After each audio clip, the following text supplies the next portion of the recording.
Hello everyone, welcome back to our YouTube channel Mindzilla. We rise by lifting others. So guys, अब हम continue करेंगे chapter 3 का जो next part है। कल हमने एक पढ़ा था अर्थवर्क हमने कंप्लीट कर चुके हैं। जिन्होंने अर्थवर्क की वीडियो नहीं देखी है वो पहले जाके अर्थवर्क की वीडियो देख ले। कैलकुलेशन ऑफ मटेरियल में जो पहला टॉपिक था अपने पास अर्थवर्क था, उसको मैंने पूरा थॉरली कंप्लीट करा चुका हूं। आज मैं आपके सामने लेके आने वाला हूं calculation of material of concrete.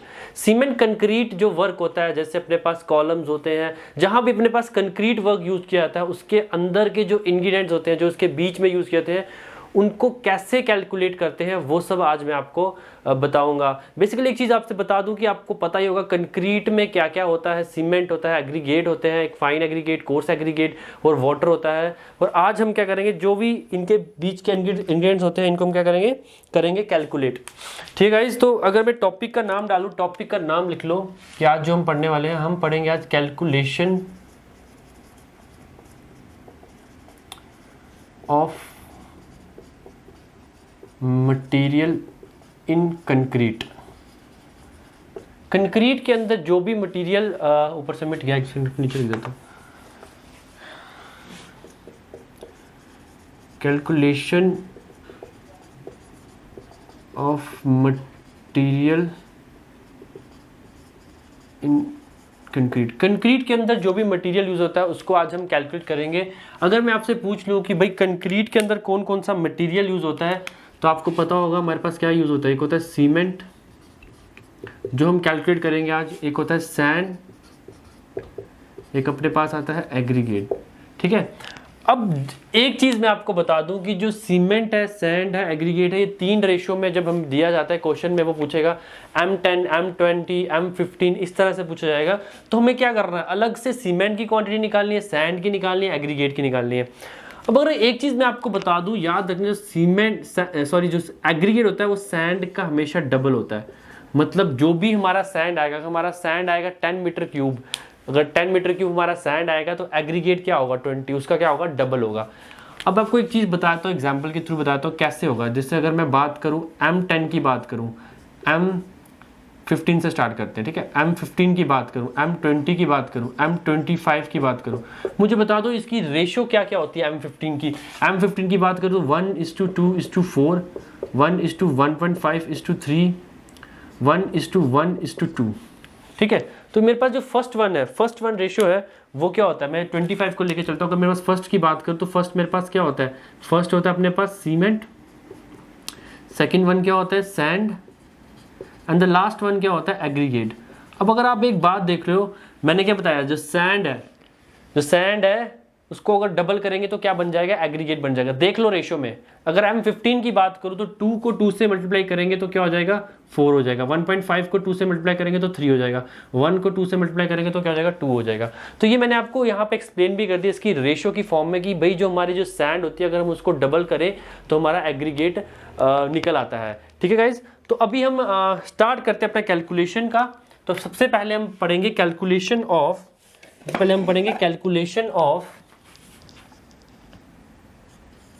Cement.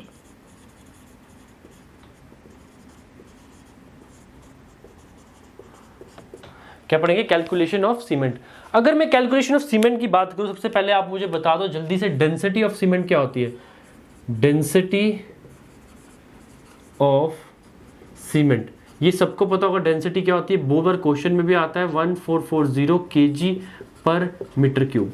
तो मैंने डेंसिटी लिख दी है, डेंसिटी ऑफ सीमेंट मेरे पास होती है 1440 kg पर मीटर क्यूब। अगर मैं बात करूं mass of one bag of cement कितना होता है, तो ये सबको पता है एक बैग का कितना होता है मास, 50 kg, 50 kg होता है। अब मुझे फॉर्मूला भी पता है, फॉर्मूला क्या होता है, density is equal to mass upon volume. ठीक है, density is equal to mass upon volume. अगर मुझे कैलकुलेट करना है volume of one bag of cement, अगर मुझे कोई पूछे मुझे कैलकुलेट करना है volume of one bag of cement, तो मैं क्या करूँगा, मुझे ये वॉल्यूम कैलकुलेट करना है। देखो ये क्या है, डेंसिटी, मुझे ये वॉल्यूम कैलकुलेट, वॉल्यूम को ले जाऊंगा इधर, डेंसिटी आ जाएगी इधर, तो मतलब क्या हो जाएगा, डेंसिटी वॉल्यूम क्या हो जाएगा, volume is equal to mass upon density. Mass कितना मेरे पास 50 kg, तो मतलब 50 डिवाइडेड बाय 1440। जब मैं इसको करूंगा तो मेरे पास आ जाएगा 0.0347 मीटर क्यूब। तो ये भी ऑब्जेक्टिव में पूछता है वो। ये पहला क्वेश्चन ऑब्जेक्टिव में क्या आता है, वो पूछता है volume of 1 bag of cement. तो आपको कैलकुलेट करने की जरूरत नहीं, आपको डायरेक्ट पता होना चाहिए कितना होता है, 0.0347 मीटर क्यूब। वो ऐसे भी पूछ सकता है मीटर क्यूब की जगह, ऐसे इसको ऐसे कर सकता है 34.7 लीटर, 34.7 लीटर या 35 लीटर अप्रॉक्सीमेट। अगर वो बता दे आपको एक्यूरेट क्या करेगा, 35 लीटर भी ऑप्शन में दे सकता है। तो volume of 1 bag of cement आपने निकाल दिया, 0.0347 मीटर क्यूब आपका आ चुका है। अब एक नोट में आपको लिखाऊंगा, नोट लिखाऊंगा कि याद रखना जो सीमेंट है, नोट में लिख लो cement can be calculated in terms of number of bags. अब ऐसा आपने सुना होगा, कभी भी आप कैलकुलेशन करते हो सीमेंट की तो वो कहता है 10 बैग्स 20 बैग्स मीटर क्यूब में। वॉल्यूम में कभी भी सीमेंट को मेजर नहीं कहते, सीमेंट को हमेशा किस में मेजर किया जाता है, नंबर ऑफ बैग्स में मेजर किया जाता है, किसमें, नंबर ऑफ बैग्स में। तो हम भी कैसे करेंगे, नंबर ऑफ बैग्स में करेंगे। ठीक है, हमने वॉल्यूम में तो कर दिया, अब volume of 1 bag of cement तो मुझे निकाल दिया। अगर मुझे निकालना हो number of bag of cement in 1 metre cube, ठीक है, अब हम किसकी बात कर रहे हैं, 1 मीटर क्यूब की बात कर रहे हैं। अगर वो मुझे से जनरली क्वेश्चन पूछ ले कि भाई आप मुझे बताओ number of bags of cement, number of bag of cement in 1 metre cube, 1 metre cube में कितने नंबर ऑफ बैग होते हैं सीमेंट के। ठीक है, अभी उसने मुझे कोई रेशो नहीं बताई, कोई रेशो डिफाइन नहीं किया, उसने डायरेक्ट मेरे को पूछा है कि number of bags of cement 1 metre cube में कितने सीमेंट के बैग होते हैं। तो मुझे इतना पता है कि मेरी वॉल्यूम ऑफ एक बैग कितना है, वॉल्यूम ऑफ एक बैग कितना, 0.03547। तो मैं क्या करूंगा, सीधे 1 को डिवाइड कर दूंगा, निकाल टोटल वॉल्यूम क्या है 1 है और एक का क्या है 0.0347 करूंगा तो मेरे पास आएगा 28.8 बैग्स। ये भी ऑब्जेक्टिव पूछता है, ये भी ऑब्जेक्टिव। अभी तक मैंने आपको 2 ऑब्जेक्टिव करा दिए। पहला वो पूछता है volume of 1 bag of cement 0.0347 metre cube. Second objective आपको आता है number of bags of cement in 1 metre cube, कितना आता है 28.8 बैग्स, कितना होता है 28.8 बैग्स। अब ये जो मैंने आपको करवाया ये तो एक जनरल था कि कैलकुलेशन ऑफ सीमेंट कैसे कैलकुलेट करते हैं, ठीक है, किस टर्म में करते हैं। तो ये आ गया अपना फर्स्ट कैलकुलेशन ऑफ सीमेंट। ठीक है, अब सेकंड अपने पास आता है, सेकंड आता है कैलकुलेशन ऑफ सैंड। क्या आता है, कैलकुलेशन ऑफ सैंड। सेकंड अपने पास आता है कैलकुलेशन ऑफ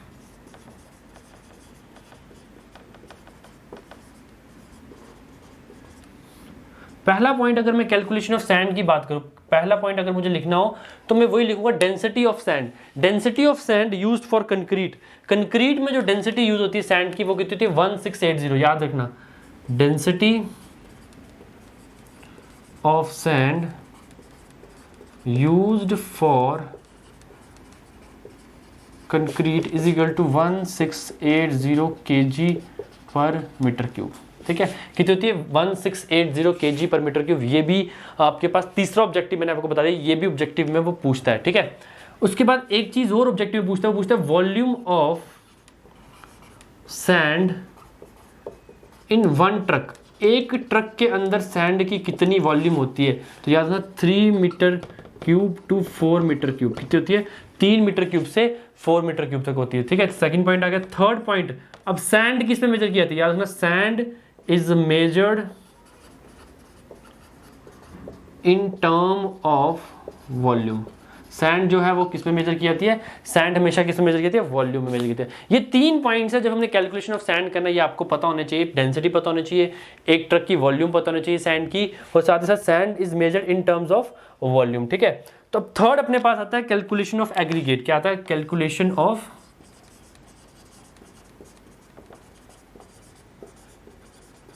एग्रीगेट। अब एग्रीगेट की कैलकुलेशन में आपको एक ही पॉइंट याद रखना है। कौन सा पॉइंट है कि जो एग्रीगेट है वो किस में मेजर किया था। एग्रीगेट मतलब ग्रेवल्स की बात कर रहा है, तो याद रखना ग्रेवल्स आर मेजर्ड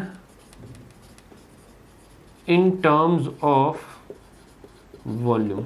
ठीक है, जो ग्रेवल्स है अपने पास वो भी मेजर कैसे किए थे, इन टर्म्स ऑफ वॉल्यूम। ये तीनों की कैलकुलेशन में क्या क्या पॉइंट्स आपको पता होने चाहिए थे वो मैंने आपको करवा दिया है। अब हम लेंगे एक एग्जांपल लेंगे, उसके थ्रू हम क्या करेंगे, तीनों सीमेंट, सैंड और एग्रीगेट को क्या करेंगे, कैलकुलेट करेंगे। अब क्या लेंगे, एक एग्जाम्पल के तौर पर कुछ लेते हैं, एग्जाम्पल को लेंगे और क्या करेंगे, तीनों चीजों को क्या करेंगे, कैलकुलेट करने की कोशिश करेंगे। ठीक है गाइस, ठीक है। एग्जाम्पल में अगर लिख दूं, एग्जाम्पल में लेता हूं मैं 1 metre cube of wet volume of concrete. मेरे पास क्या है, मेरे पास क्या है, 1 metre cube of wet volume of concrete है। कि क्या रेशो क्या ले लूं, रेशो ले लेते हैं अपने पास M20 ले लेते हैं।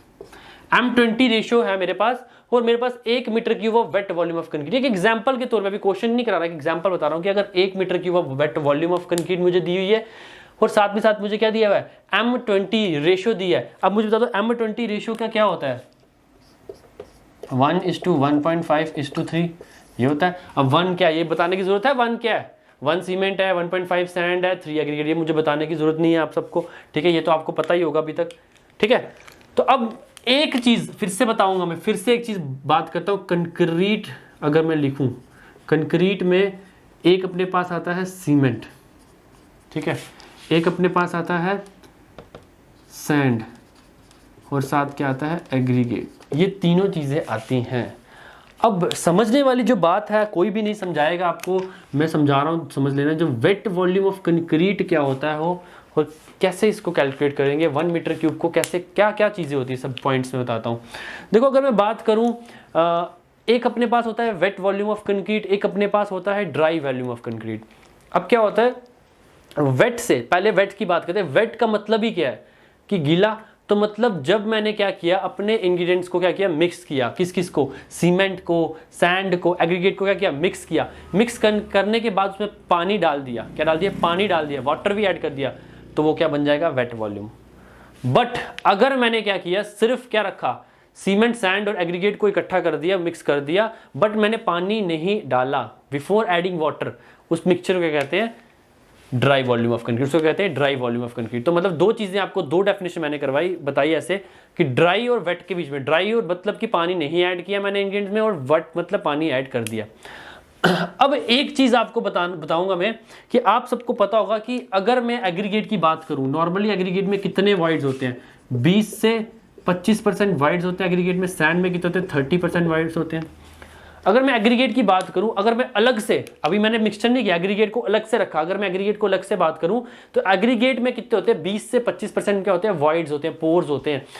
तो वो वॉइड्स अभी अलग हैं, और सैंड के कितने होते हैं, 30% होते हैं। अब जब मैं इनको मिक्सचर करूंगा, किसका, सीमेंट में भी होते हैं वॉइड्स, बट सीमेंट बहुत ज्यादा फाइन पार्टिकल होते हैं, तो इसके वॉइड्स को हम क्या करते हैं, निगलेक्ट कर देते हैं, इसके वॉइड्स को क्या करते हैं, निगलेक्ट कर देते हैं।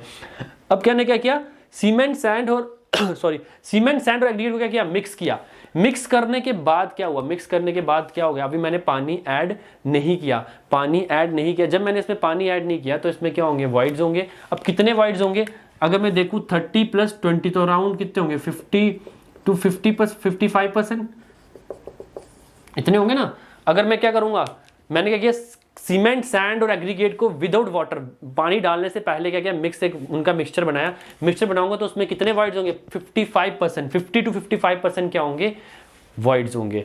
अब जैसे ही मैंने उसके अंदर पानी डाला, जैसे ही मैंने अंदर पानी डाला, तो क्या होगा, वो वॉइड्स क्या हो जाएंगे, फिलअप हो जाएंगे। जैसे ही वो वॉइड्स फिलअप होंगे, तो उसकी वॉल्यूम में क्या होगा, डिक्रीज होगा। क्या होगा, वॉल्यूम में डिक्रीज होगा। एक समझने वाली बात है, समझ लेना, इसकी वॉल्यूम में क्या होगा, डिक्रीज होगा। आपको एग्जांपल बताता हूँ, ऐसा कैसे।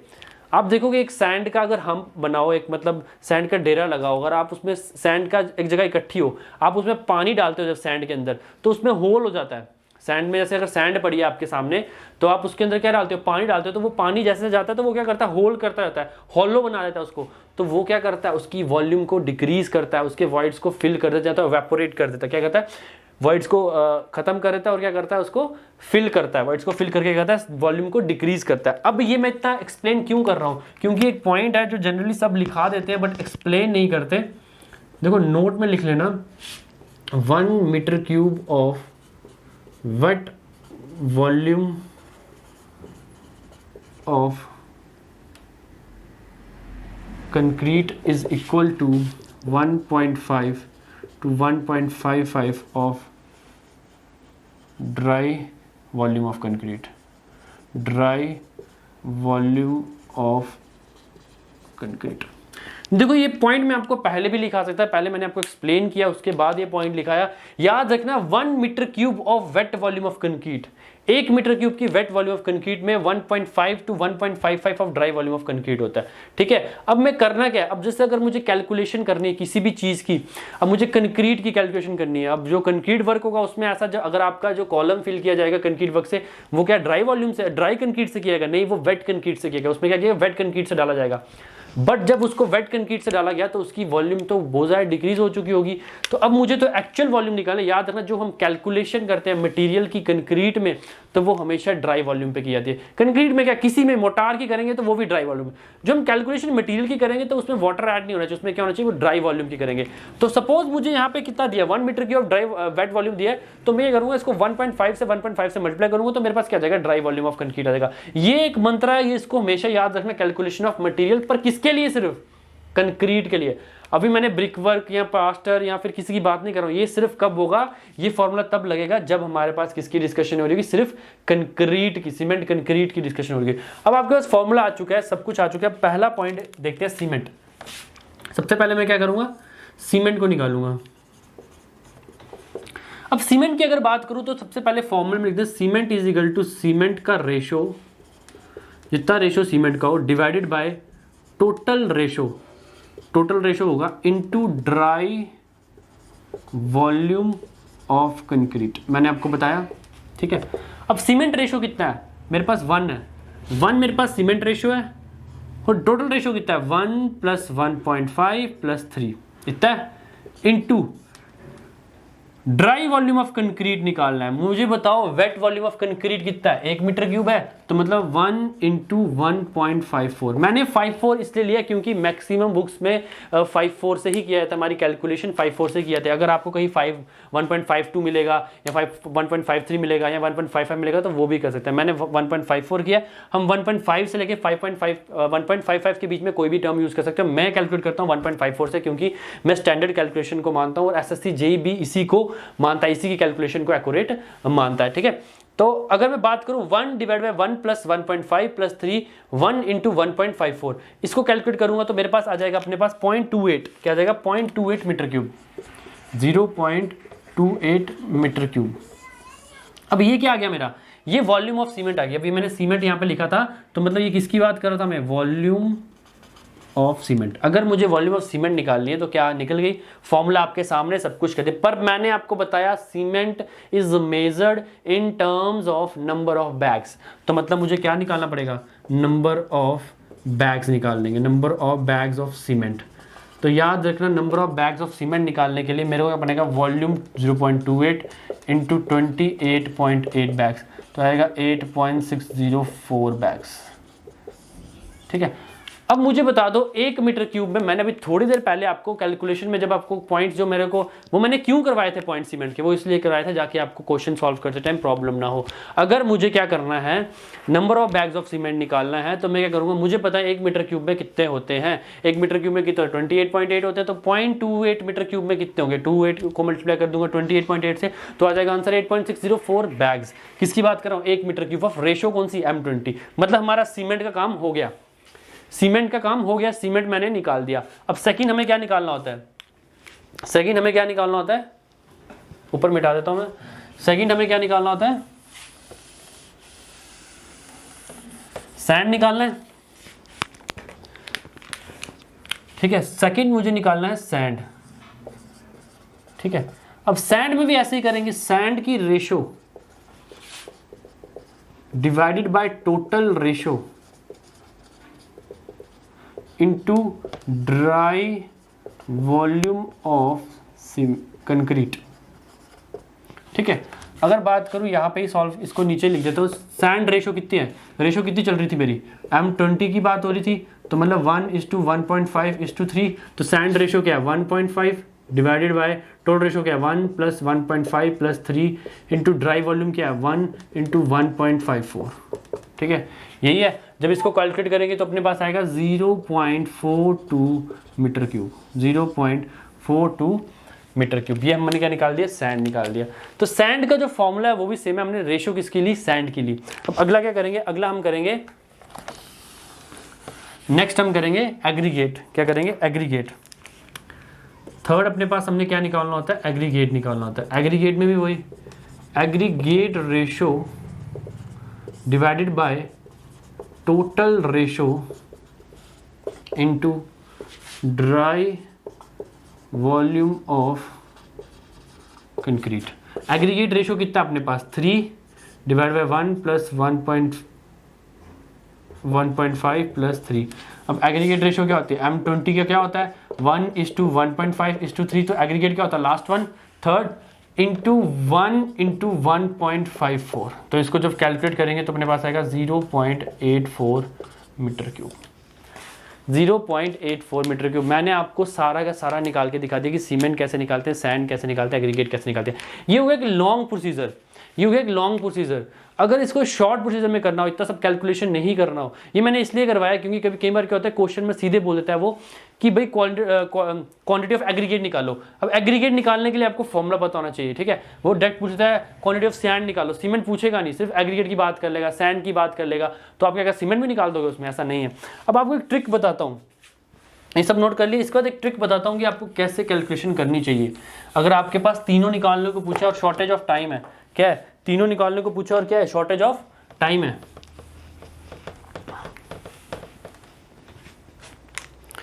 देखो अगर मैं बात करूं, मेरे पास सैंड का सीमेंट का कितना आया था? सीमेंट आया था मेरे पास 0.28 मीटर क्यूब वॉल्यूम। सेकंड मेरे पास क्या था? सैंड आया था अपने पास 0.42 मीटर क्यूब। थर्ड क्या था? एग्रीगेट अपने पास आया था 0.84 मीटर क्यूब, ये आया था। अब एक ट्रिक मैं आपको बताता हूँ। देखो ट्रिक ये है कि सिर्फ आपको सीमेंट निकालना है, आपको सिर्फ वॉल्यूम ऑफ सीमेंट निकालना है। उसके बाद खेल करना शुरू कर देना है, रेशो का खेल 1:1.5:3, ठीक है। अगर आप क्या करो, सिर्फ सीमेंट की वॉल्यूम निकाल दो, उसके बाद डायरेक्ट सीमेंट को किससे मल्टीप्लाई करो? अगर 1.5 से मल्टीप्लाई करोगे तो सैंड आ जाएगा। फिर सीमेंट को किससे मल्टीप्लाई करोगे? अगर सीमेंट को 3 से मल्टीप्लाई करोगे तो एग्रीगेट आ जाएगा। समझ लो क्या कह रहा हूं मैं? ट्रिक क्या बता रहा हूं? ट्रिक ये है कि अगर आपको ऑब्जेक्टिव में पूछा तीनों निकालना, तीनों के आंसर जल्दी से करने हैं, तो आपने सिर्फ क्या करना है? सीमेंट निकाल देना है, सिर्फ सीमेंट निकालना है। सीमेंट के बाद क्या करना है? रेशो देखनी है। सीमेंट की अगली रेशो क्या है? सैंड की रेशो क्या है? 1.5। तो सीमेंट की रेशो को 1.5 से मल्टीप्लाई करना है तो ये आ जाएगा। फिर करना है सीमेंट की रेशो को 3 से मल्टीप्लाई करना है तो एग्रीगेट आ जाएगा। एक तरीका ये है, एक तरीका ये है, ऐसे कर सकते हो। पर सपोज आपको क्या किया? सपोज आपको क्वेश्चन में क्या किया उसने? क्वेश्चन में ऐसा किया कि सीमेंट पूछा ही नहीं, सीमेंट पूछा ही नहीं, क्या पूछा? सैंड और एग्रीगेट पूछ लिया। सीमेंट की बात ही नहीं की, सैंड और एग्रीगेट की बात कर दी। तो क्या पूरा पहले सीमेंट कैलकुलेट करोगे? फिर ऐसा करोगे ना, फिर आपको करना है सीधे सैंड कैलकुलेट करनी है, सीधे सैंड कैलकुलेट करनी है। और मैंने आपको स्टार्टिंग में आज जब स्टार्ट हो रहा था तो बताया कि सैंड जो होती है, अगर उसको मैं करूं डबल तो हो जाता है एग्रीगेट, अगर मैं सैंड को करूं डबल तो हो जाता है एग्रीगेट। तो इस तरह से हम क्या कर सकते हैं? सीमेंट, सैंड और एग्रीगेट तीनों के तीनों को हम क्या करते हैं? निकाल सकते हैं। ठीक है, इस होप आपको ये सब समझ आया हो। जो कॉन्सेप्ट मैंने आपको बताया बहुत ही ज़्यादा कॉन्सेप्ट और मैंने बहुत ही थॉरली बताया, और हम इस पर कुछ क्वेश्चंस करेंगे। तो होप आप सब क्वेश्चंस को देख को जल्दी से उसका आंसर आप खुद निकाल सको। तो क्वेश्चंस करेंगे। पहला क्वेश्चन आपकी स्क्रीन, पहला क्वेश्चन आपकी स्क्रीन पे पहला, calculate the number of bags of cement, quantity of sand and aggregate required for 14 metre cube volume for M20 ratio. अगर M20 रेशो की बात करूं तो M20 पहले जल्दी से आपको पता होना चाहिए 1:1.5:3 क्या है? रेशो है। तो इसका सोल्यूशन जब हम करेंगे, इसका सोल्यूशन जब हम करेंगे तो मुझे पता है कि मेरे पास क्या निकालना है? मुझे number of bags of cement निकालना है। सबसे पहले number of bags of cement निकालना है, तो मतलब मुझे सबसे पहले क्या निकालना पड़ेगा? Volume of cement. क्या निकालना पड़ेगा? Volume of cement. अब वॉल्यूम ऑफ सीमेंट निकालने के लिए मुझे क्या करना पड़ेगा? फॉर्मूला मैंने आपको बताया था कि सीमेंट की रेशो, किसकी रेशो? सीमेंट की ratio divided by total ratio into dry volume of concrete. अगर मैं सीमेंट की रेशो की बात करूं, सीमेंट की रेशो कितनी है? 1 divided by total ratio 1 + 1.5 + 3 into, अब मेरे पास वॉल्यूम क्या है? 14 मीटर क्यूब। अब यहाँ पे बोलोगे सर यहाँ पे वेट की बात नहीं की है। अगर उसने वेट बोला हो या ना बोला हो, जो क्वेश्चन में गिवन होती है, अगर उसने ड्राई की बात नहीं की है तो वो हमेशा क्या होगी? वेट होगी। तो 14 × 1.54, तो इसको जब मैं कैलकुलेट करूंगा तो अपने पास आएगा 3.92 3.92 मीटर क्यूब। क्या आ गया मेरे पास? वॉल्यूम ऑफ सीमेंट आ गई। अब मुझे क्या निकालना है? मैंने आपको बोला था किस में निकलता है सीमेंट, नंबर ऑफ बैग्स में निकलता है। नंबर ऑफ बैग्स में निकालने के लिए 3.92 इंटू 28.8, जब इसको ऐसे करूंगा मल्टीप्लाई तो आएगा 112 बैग, 112 पॉइंट कुछ आएगा, तो 112 बैग्स। ठीक है, अब मैंने सीमेंट निकाल दिया, मैंने बैग्स निकाल दिया। अब मैं क्या करूंगा? शॉर्टकट चलूंगा। क्या चलूंगा? शॉर्टकट से चलूंगा। बट अगर आपका मन होगा लॉन्ग कट में जाने के लिए तो आप लॉन्ग कट से सॉल्व कर सकते हो। अब मैं करूंगा सीधे लिखूंगा क्वांटिटी किसकी निकालनी है मुझे? सैंड की। तो मैं क्या करूंगा? मुझे पता मेरा सीमेंट क्या आया हुआ 3.92, रेशो क्या थी 1.5। क्या कर दूंगा? इसको कर दूंगा मल्टीप्लाई। इसको मल्टीप्लाई करूंगा तो मेरे पास आएगा 5.88 मीटर क्यूब। क्या आएगा? 5.88 मीटर क्यूब। वैसे ही मैं क्या करूंगा? क्वांटिटी ऑफ एग्रीगेट लिख दूंगा। वो मैं क्या करूंगा? 3.92 इंटू 3.92 इंटू 3 करूंगा तो इसको सॉल्व करके जब करूंगा तो आएगा 11.76 मीटर क्यूब। 11.76 metre cube. मैंने क्या किया? सैंड भी निकाल दिया, एग्रीगेट भी निकाल दिया, बट मैंने क्या किया? डायरेक्ट निकाल दिया। आप पहले जैसे मैंने एग्जांपल में बताया था इसको वैसे भी निकाल सकते हैं। अब अगर आप ऐसे भी कर सकते हो, जब आपके पास क्या आ गया था? सैंड आ गया था। अगर इस सैंड को मल्टीप्लाई करोगे 2 से तो अपने पास एग्रीगेट भी आ जाएगा, क्वांटिटी ऑफ एग्रीगेट भी आ जाएगा। तो ये हो गया आपका पहला क्वेश्चन। अब नेक्स्ट क्वेश्चन को पकड़ेंगे, नेक्स्ट क्वेश्चन को सॉल्व करेंगे। सो नेक्स्ट क्वेश्चन है आपकी स्क्रीन पे। RCC pile has 500 mm dia and 3 metre depth. The pile contains 4 bars of 25 mm dia. Calculate number of bags of cement. अब हमें क्या करना है? बैग ऑफ सीमेंट कैलकुलेट करना है और साथ ही साथ स्टील कैलकुलेट करना है। अब आपको एक चीज़ बता दूंगा, ऐसा नहीं करना कि बैग ऑफ सीमेंट कैलकुलेट करना है तो सैंड भी निकाल दो, एग्रीगेट भी निकाल दो। जो पूछा गया हो उतना ही आपको सॉल्व करना होता है। सबसे पहले अगर मैं बात करूँ, यहाँ पे इन्होंने क्या दे दिया है? पाइल दिया, आरसीसी पाइल दे दी है और उसका डाया दे दिया और डेप्थ दे दिया है। तो मुझे क्या निकालना पड़ेगा? वॉल्यूम खुद से निकालना पड़ेगा। अगर मैं वॉल्यूम निकालूंगा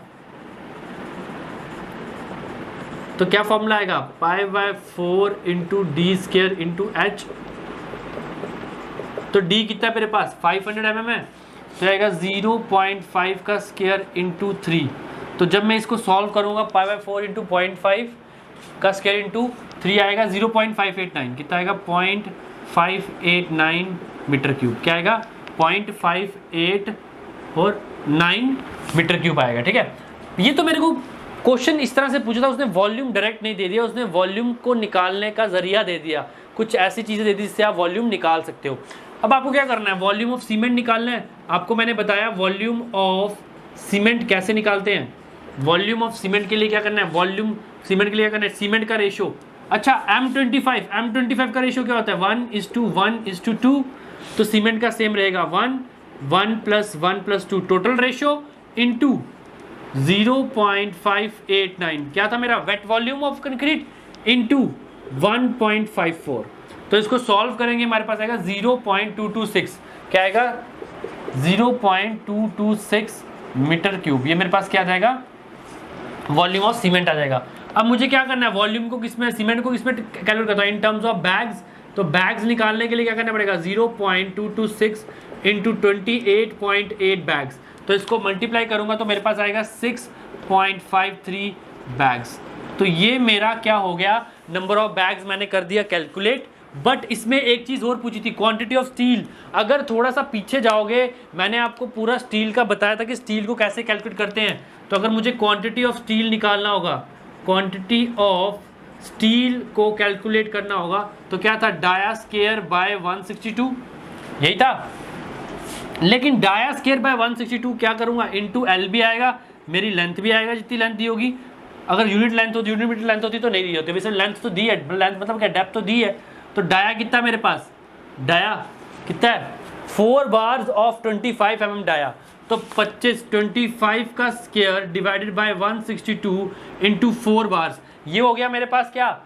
क्वांटिटी ऑफ स्टील एक बार का। अब मुझे कितने मीटर लेंथ के लिए चाहिए? 3 मीटर लेंथ के लिए चाहिए, 3 मीटर के लिए चाहिए। तो अपने पास ये आंसर आ जाएगा 46.2 kg, 46.2 kg। ठीक है गाइस, तो अपने पास जो volume of quantity of steel है वो भी हमने निकाल दिया, वॉल्यूम ऑफ सीमेंट है वो भी हमने निकाल दिया। दोनों की चीजें हमने अब क्या किया, सॉल्व कर दिया।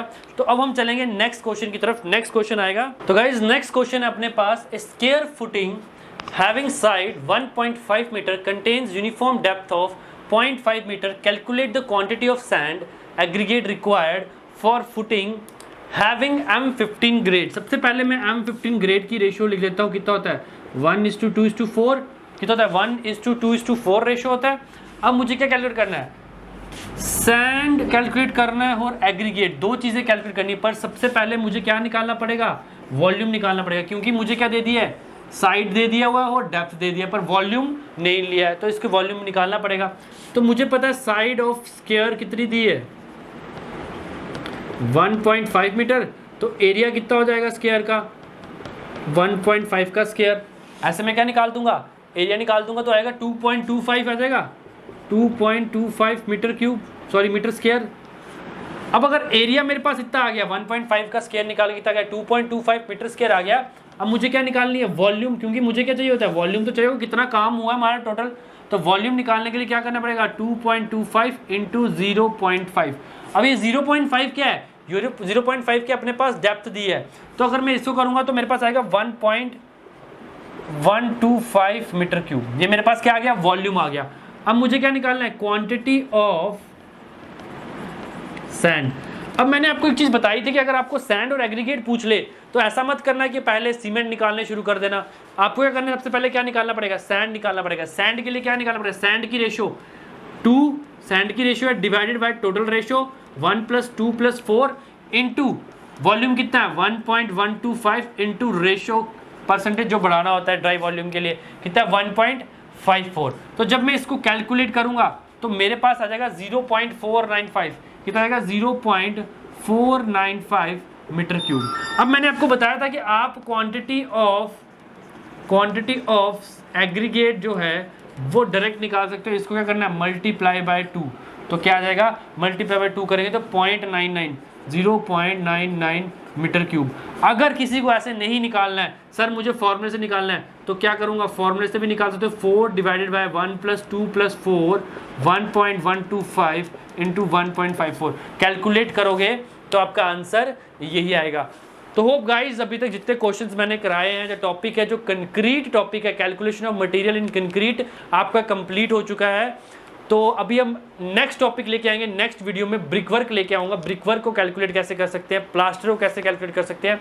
आज की वीडियो को यहीं ख़त्म करता हूँ। तो वीडियो करना है लाइक, शेयर और चैनल को करो सब्सक्राइब, और साथ ही साथ बेल नोटिफिकेशन वाले आइकन को प्रेस कीजिए ताकि हमारे आने वाले वीडियोस के नोटिफिकेशन आपको मिलते रहें। और साथ ही साथ हमारा टेलीग्राम अकाउंट आप ज्वाइन कर सकते हो, डिस्क्रिप्शन बॉक्स में उसका लिंक है, वहाँ पे आपको डेली PDFs और क्वेश्चंस वगैरह की PDFs वगैरह मिल सकती है। Thank you guys and have a nice day.